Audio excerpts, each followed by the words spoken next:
তো হ্যালো বন্ধুরা, তোমরা সবাই কেমন আছো? আমি শান্তনু রায়, আশা করি তোমরা সবাই ভালো আছো। তো আজকে আমার ভাই রেনকোট নিয়ে একদম পুরো রেডি। তো ওকে আর কি বলবো, বাইরে বৃষ্টি নেই তাও রেনকোট নিয়ে বাইরে বের হবে। তো বাচ্চা মানুষ বুঝে না যে এসব আর কি, আমরাও ছোটোবেলায় কী সব উল্টোপাল্টা কাজ করেই বেরোতাম।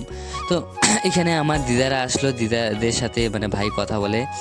তো আমি মা ভাই আজকে একটা জায়গায় বেরিয়ে পড়লাম।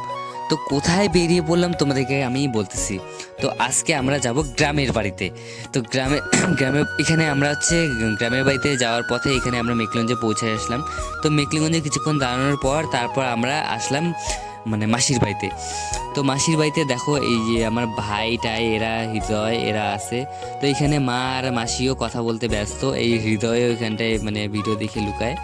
তো দেখো পুকুরের ফুলগুলো দেখতে খুবই সুন্দর লাগতেছে। তারপর কিছুক্ষণ পর পাশের একটা পুকুরে চলে আসলাম।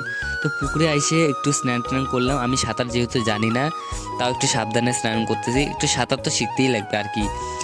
আর হালকা ফুলকা সাঁতার টুটার পারি এতটুকুই।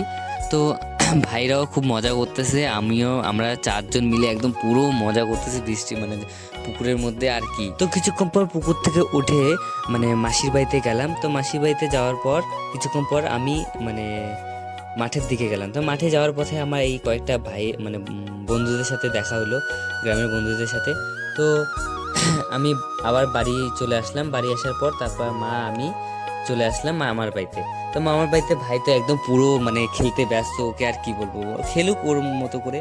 তারপর দেখো আমার দিদার একটু শরীরটা খারাপ আর কি। তো এখানে মামি আর মা তো ভাত খাচ্ছে। তো এখানে দেখো আমার মামার মেয়ে আর ছেলে এরা